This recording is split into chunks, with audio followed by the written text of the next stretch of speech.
আপনি আমার রিক্সার পিছনে পড়ছেন কেন? আমার রিক্সা কি করছে আপনি গো?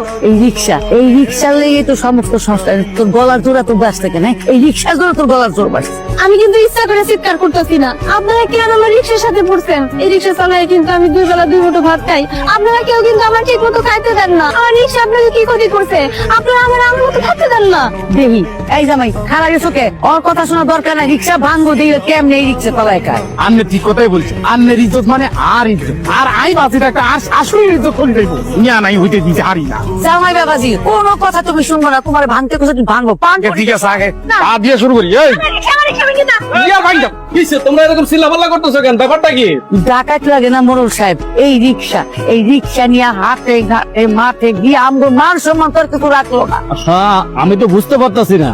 তোমাকে পুতের বয়ে পরিশ্রম করে শেখাইতে চাইতেছে, এইখানে দোষের কি? আমি তো সেটাই বুঝতেছি না। হ্যাঁ, তোমরা যদি তোমাকে পোলার বউরে ঠিক মতো খাওয়ান দিতা, ফরন দিতা, কাপড় চোপড় দিতা, তাহলে তো সেটা রিক্সা নিয়ে বাইরে তো না।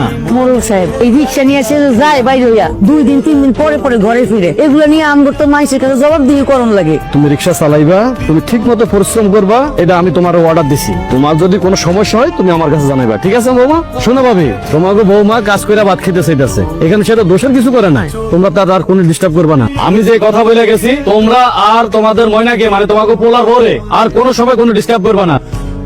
সূর্যরে শরীরটা আস্তে আস্তে নিস্তেজ হয়ে যাচ্ছে, মনে হচ্ছে না এখান থেকে বেঁচে ফিরতে পারবো। আমরা তো কিছুই করিনি, তাহলে কেন আমগুলো এরকম করতেছে? পরিবার পরিজন রাইখা বিদেশে আসলাম একটু সুখ খোঁজার আশায়। বাড়িতে যদি সবাই জানে আমাকে এই অবস্থা, ওদের যে কি অবস্থা হইব। এই বাম পাশে চাপায় নামাও। রাখো তো। 50 টাকা টাকা লাগবে না, রেখে দাও। এই দাঁড়ান, লাগবে না মানে? আপনি কি আমারে কোনোভাবে 50 টাকা বেশি দেওয়ার চেষ্টা করতেছেন? হ্যাঁ, রেখে দাও। আপনার টাকা আপনি নিয়ে যান, বাড়তি টাকার আমার কোনো প্রয়োজন নাই। আমার ন্যায্য ভাড়া যেটা আপনি আমার ওইটা দেন, তারপরে যান। আর তা নাহলে আপনার টাকা আপনি নিয়ে যান। আরে তুমি মাইয়া মানুষ, রিক্সা চালায় খাও, 50 টাকা বেশি দিলাম, রেখে দাও, তোমার কাজে লাগবো। এই যে আপনি 50 টাকা নেন। আরে দিলাম, রাখলাম না। বাড়তি টাকা দিতে স্পিরিট দেখায় আমার। আরে ময়না, ময়না তুমি কই দিয়ে যাইবা? হ্যাঁ তাহলে আমার একটু বাতাটা পার করে দিয়ে আসো না। আচ্ছা ওঠেন। আচ্ছা ময়না, তুমি কি জানো এই যে তুমি একটা সুন্দরী মাইয়া হইয়া রাস্তা দিয়ে রিক্সা চালাইতেছো, আর যুবক পোলাপান তোমার দেখে নানান ধরনের টিটকারি করতেছে, এটা কি তুমি কখনো খেয়াল করছো? শোনেন মোড়ল চাচা, আমার নিয়ে কেরা কি কইলো, আমার নিয়ে কেরা হাসাহাসি করলো, তাতে না আমার কিছু যায় আসে না। আমার পেটের দায়ে আমার এই কাজ করতে হয়, আমার রাস্তায় রাস্তায় রিক্সা চালাইতে হয়। এতে করে আমি মনে করি না যে আমি ভুল বা অন্যায় কিছু করতেছি।